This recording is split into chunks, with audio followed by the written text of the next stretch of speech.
Hello everyone, thanks for joining me on this week of Patriot Channel. So this week's video, it's going to be reviewing the F-15 Eagle. So we have here the McDonnell Douglas F-15A Eagle. This model is from Hobby Master in 1/72nd scale. The item number is HA4542. So this video will include several parts, one of which will talk about the aircraft, some of its characteristics and the history, and the other part will talk about the important event in which this powerful eagle participated, which is shooting an orbiting satellite with a missile. Another part, which will be the last, is chipping in a couple of words to debunk some of the things about upgrading the engine nozzles on the Hobbymaster F-15s.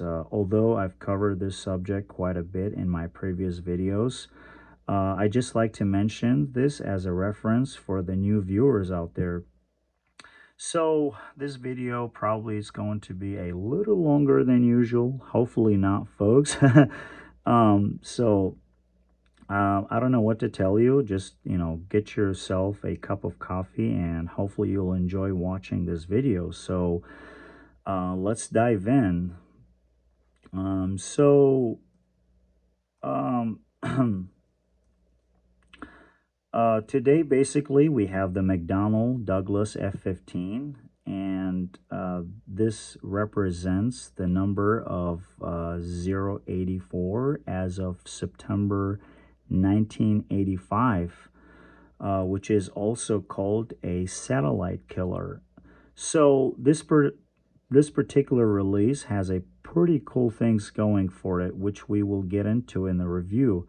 I like to point out one thing. So why do I introduce some of the historical background on the models I review? So I do, of course, review the models in this channel, but I also, before you get into that information, I like to talk about some of the history behind these aircrafts and their real life exploits. There is a couple of reasons that compel me to do that. First, want to give you a color and a background that these are not just the models, folks. These are significantly important, especially some of those releases which they have a significant story behind them. Just like what you guys see here in front of you, which we will get into that shortly, and also highlighting some of the other important elements behind these aircraft. So what is for fighter jets to take off and fly a sortie and accomplish a mission? It's not just like a pilot himself, climbing into the cockpit, strapping up and gear up, and you got the stick, you got the throttle.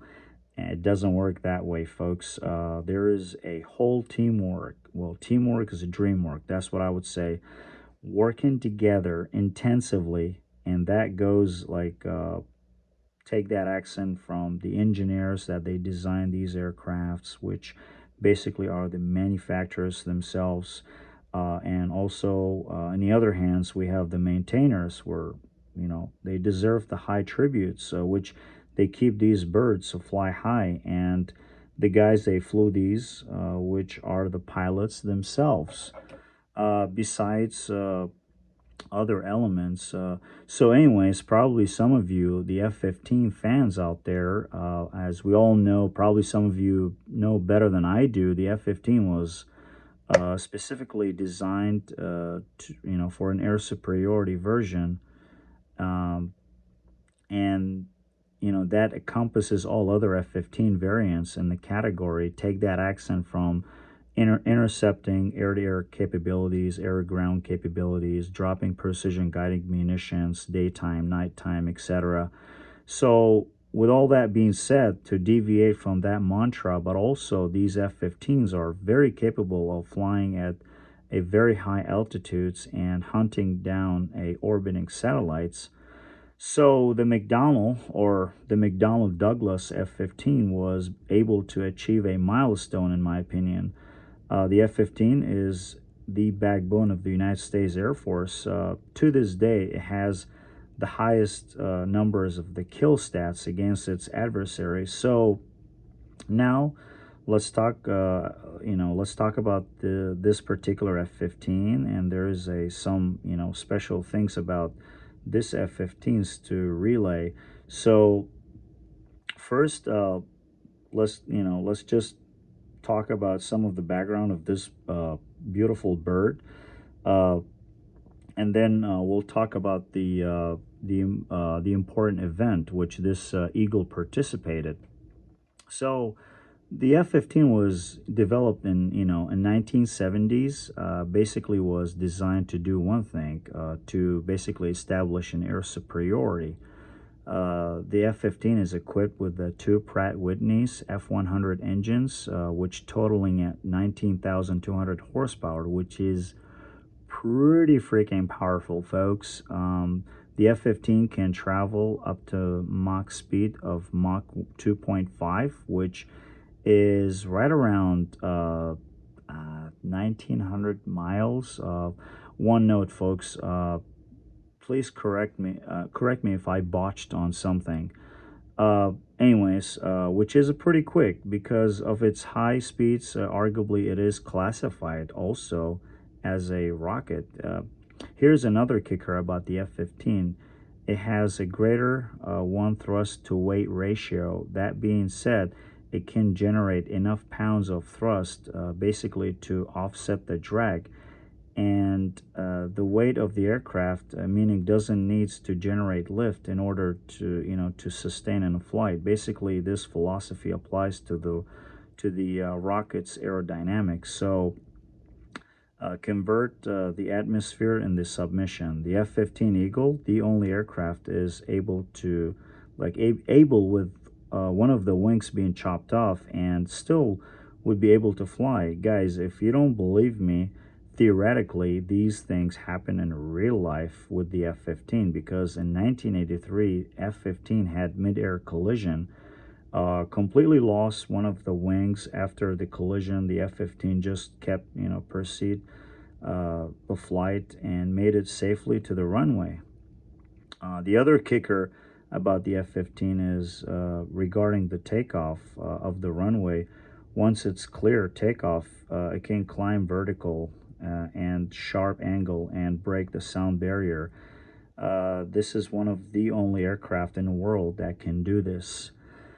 That's just what common sense dictates, folks. The other interesting feature about the F-15 is the aircraft can carry an enormous amount of payloads. Speaking air-to-air missiles, air-to-ground bombs, and if that's not enough, also is equipped with the M61 Vulcan 20 millimeter Gatling cannon, which fires 6,000 rounds per minute. Pretty adequate for dogfight scenarios. Also, the F-15 can flight and endure nearly 3,000 miles without requesting aerial refueling. It is extremely versatile, logistically speaking.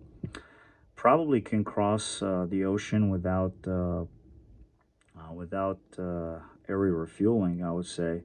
It is the only aircraft tend to lose the wing and continue flying and land safely.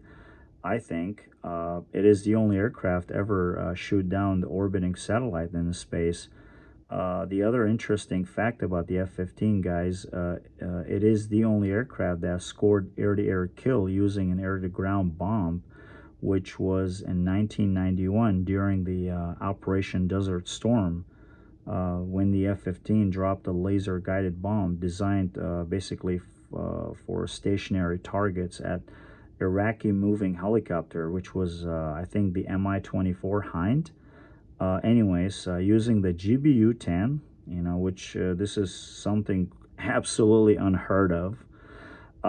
I've already covered that subject in my previous videos, so if you guys are interested, feel free to check out that video review talking about that particular story, which I think was called the helicopter killer. The F-15 was the from Seymour Johnson Air Force Base. Uh, I did post it in some months back.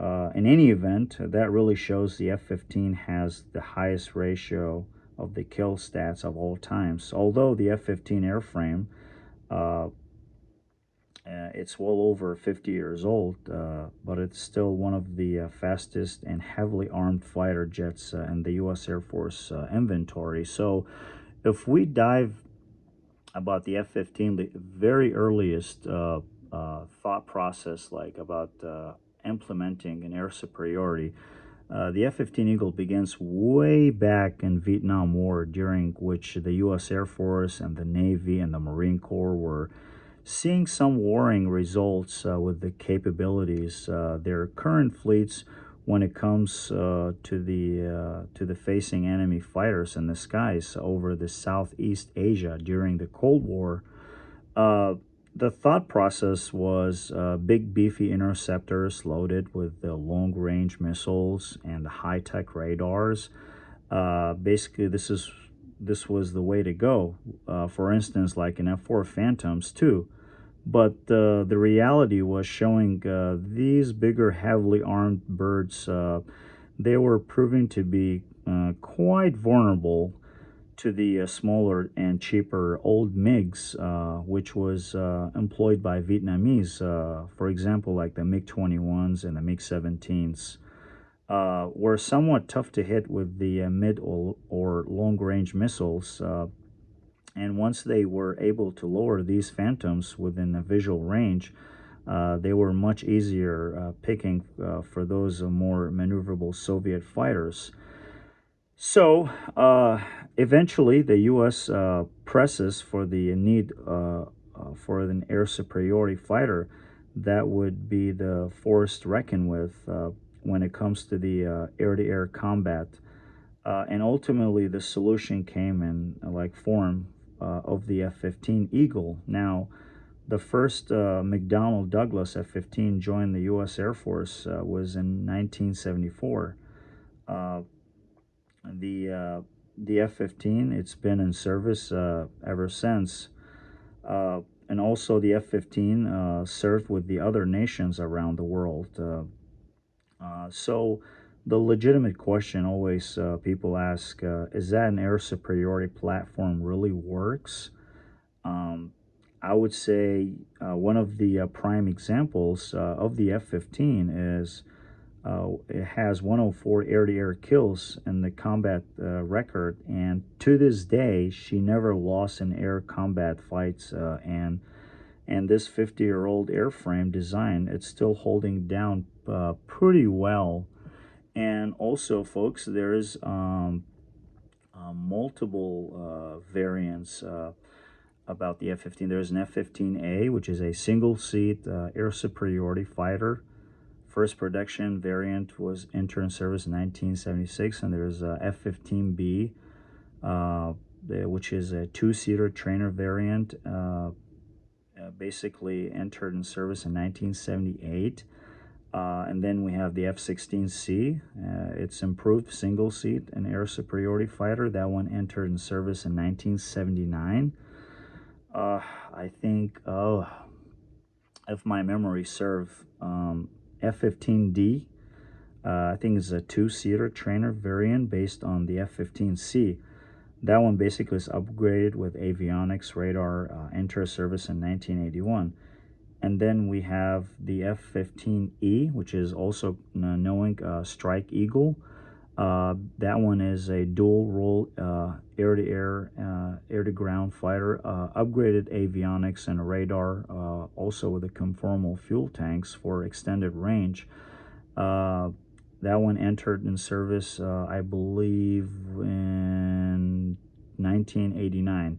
And then we have the F-15EX, also called by U.S. Air Force circles officials Eagle 2. That's basically the latest variants with advanced avionics and a radar, upgraded flight controls and computers. It's improved networking capabilities. I think that one's entered in service in 2021. Then we have other variants for other nations, such as like F-15I Raham for the Israel. That one's Israeli variant. It's basically customized with avionics and radars. And then we have F-16 J for, that's Japanese variant. Then we have, I think, F-15K. I think it's called Slam Eagle. That is a South Korean variant. That one is based on the F-15 on 15A. So let's shift and talk about the event, about what this F-15 did in 1985. So in September 13, 1985, a modified F-15A has been tasked basically with the impossible shoot down. It's also called the Solwind P-71 satellite orbiting with the top secret. This operation I think was called the Celestial Flight, or Celestial Eagle, I should say. So we have Major General Wilbur Duck Pearson climb into his cockpit of his F-15A, and he's strapped into the ejection seat, and then he take off. He reached a desired altitude before going full afterburner to a speed of Mach 1.2, followed by 65, a zoom climb to altitude. We're talking about 38,000 feet high. Major Wilbur Duck Pearson pushed the red button in the cockpit of his F-15A, and the ASM-135 ASAT missile. The missile roared towards its target and zeroed in at satellite. The P-78-1 satellite moving at 17,500 miles per hour. We're talking about almost 300 miles above Pearson's aircraft. The missile was launched over the Pacific Ocean. So the satellite was successfully destroyed. And that was it was a very successful mission based on the high stakes. Basically, what they did, they sent a strong message to the Soviet Union, telling them that space won't save you. So that was it. And we have here, folks, this is the ASM 135 missile. I'm going to give you guys a little background also about this missile right here, which I displayed on the stand. What I did, folks, as usual, I always tamper with these models. That's just me here. I detached it from the pylon so I can just display it here, but thankfully it came out really easy. So let me give you guys an idea about the ASM-135 ASAT missile. It is designed by the LTV Aerospace Division, and in 1984, officially known as the ASM-135 program, originated during the Cold War as the component of the United States to endeavor establish an anti-satellite missile capabilities to intercepting enemy satellites. Also, the ASM is specifically engineered to deployed from an F-15 fighter plane. This missile weighs around 2,600 pounds, and we're talking about nearly 19 feet long and 20 inches in diameter. It has the maximum range of 400 and some miles. Correct me if I botched on that, folks. The maximum elevation is 350 miles above the Earth's surface. Guys, I've never worked for NASA, but I'm assuming 350 miles off the Earth's surfaces is pretty freaking high. Also, it has the max achievable speeds of Mach 12. So, did you guys hear that? For some of you out there, the hypersonic speeds fans out there, this is Mach 12, and that's extremely fast. It's unbelievable how fast this missile is. But anyways, it is such a massive payload, so it needs something powerful to carrying it, right? So that's why they picked the F-15 Eagle, which is, to this day, it still has the highest thrust to weight ratio. I think the ASM-135, it is the most deadliest missile launched into the space. And also, folks, the ASM program was canceled in December 1988 due to some of the factors. Uh, one of them is high development cost, limited operational capabilities. The other thing is because space debris, that was the main growing concern. So we're talking thousands of pieces of the space junk being trapped in space. Believe it or not, folks, that space junk can take up to 20 years to fall back to Earth. The other concern was that the space junk potentially can collide it with other satellites, and the other also there's other treaty obligations involved. Despite the test sustaining success, the solar scientists outraged because the ASAT violated U.S. treaties due to use of weapon in the space, and as a result of these worries, subsequently the Congress had to reduce the funds for the program, causing the U.S. Air Force to stop developing anti-satellite missiles, which was, I think, in 1988. Um, and tribute to Wilbur Duck Pearson. Now, if I were the pilot that really flew that mission of the shooting down that satellite after landing that aircraft, after stepping out of that aircraft, I'm sure I'll have a great deal of sense of euphoria. Also, Wilbur Duck Pearson was retired, the two-star Major General from the United States Air Force in 2005. Um, that's it, folks. I cannot just keep going further and further. That would make you guys sit there longer, and just, probably you guys would fall asleep. So I try to do my best to chronicling the stories about these aircrafts. So in any event, now let's shift. With all that being established, let's just shift and talk about the model itself, and let's talk some of the pros and cons, some of the good things. So let's start with the good things. The good thing is, thankfully, Hobby Master added the ASAT missile with the model, which is right here. Otherwise, it would have been a useless release, I think. And incidentally, the details of the missile were captured very well. The cockpit details are very, very nicely done.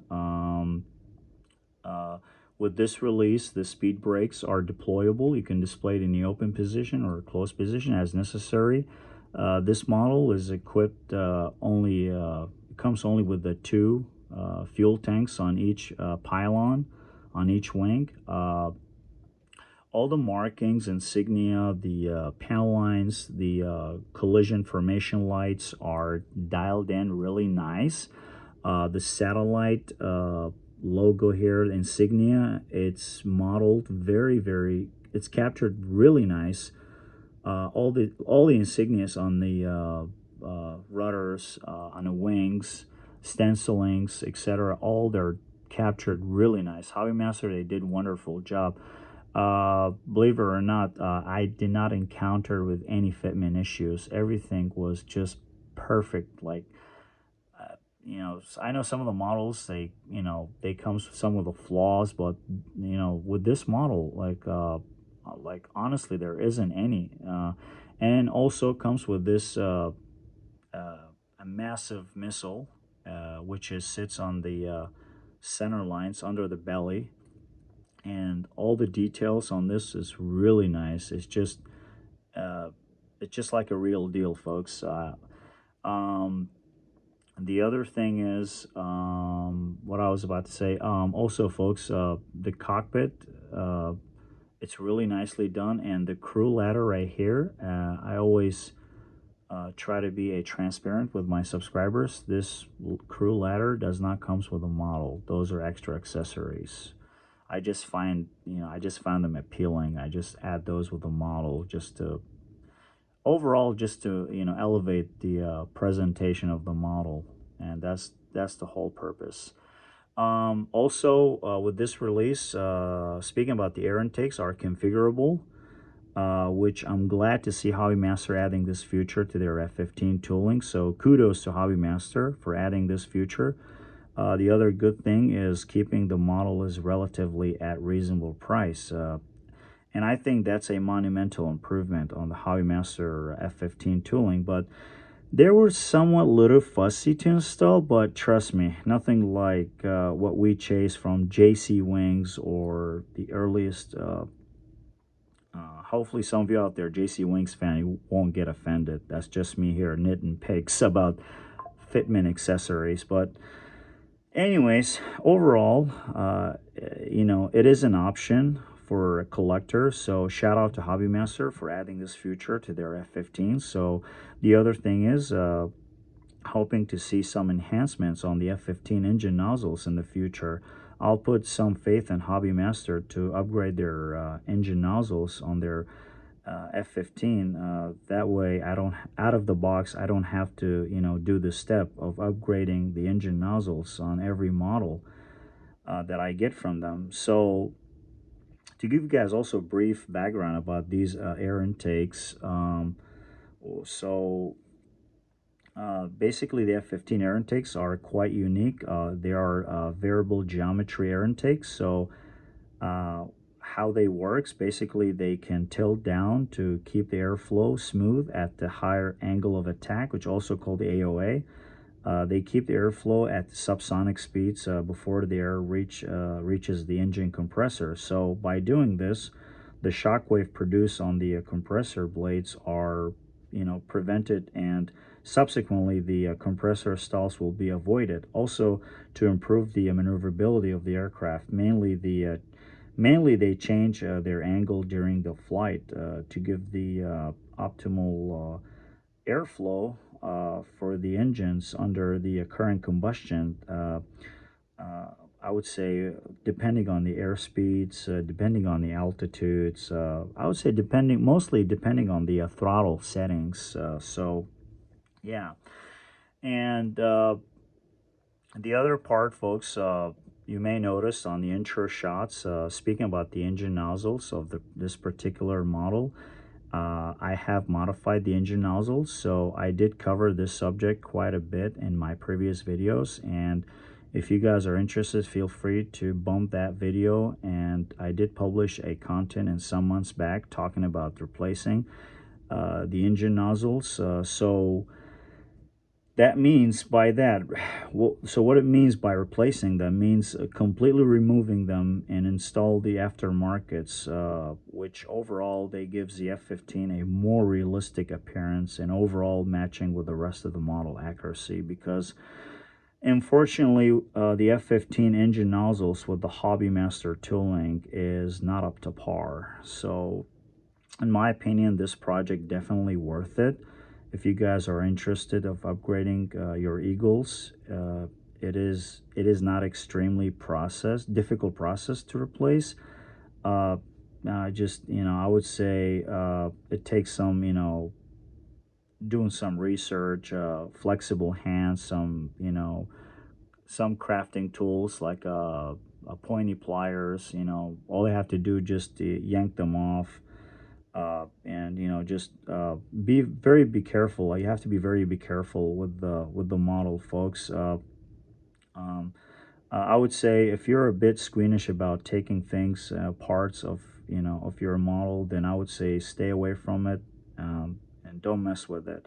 The reason I said this because I don't want you guys to try to upgrading the engine nozzles, um, but then you guys going to end up breaking other parts of the model, such as the reel stabs, rudders, etc.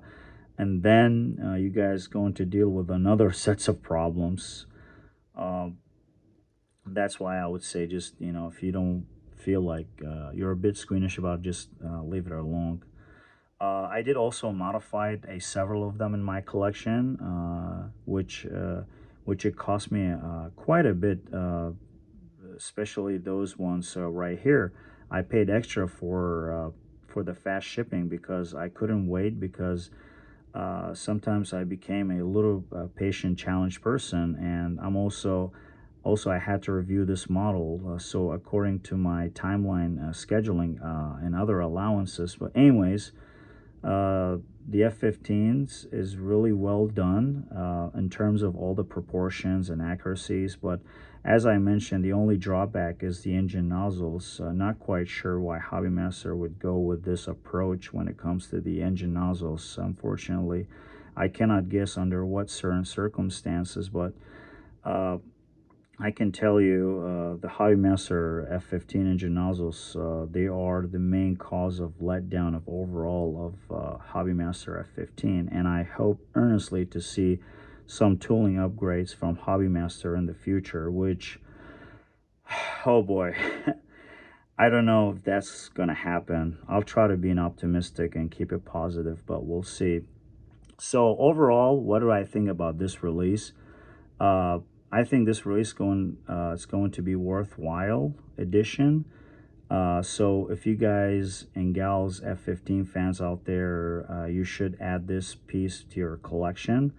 Also, the other thing is that the Hobbymaster only produces 500 units, so I would not anticipate that prices will remain obtainium at this point. If you guys like it, you better act now. It is a really cool release, although it may look substandard F-15 for some of you out there because it's not like a colorful liveries, but I think this release is going to sell out quickly. The reason I said this, uh, because behind this F-15, there was a major event, which is a satellite shootdown. So you have an F-15 kill a satellite with a missile. That's cool, isn't it? So you will not want to miss out this release, folks. And also, the engine nozzles, not they match really nice with the model, folks.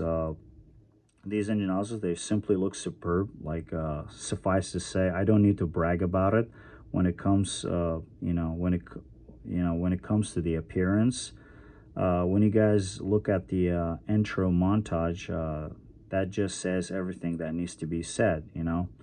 Hopefully, you guys can, learn some stuff from this video, folks. So with that, folks, that will wraps up the review there. Thanks for tuning in and hoping you enjoy watching this video. Also, feel free to hit that like button, and if you would like to see more content like this, consider subscribing. Once you subscribe, you don't have to pay anything, and you'll get basically a notifications from YouTube once I publish a new content.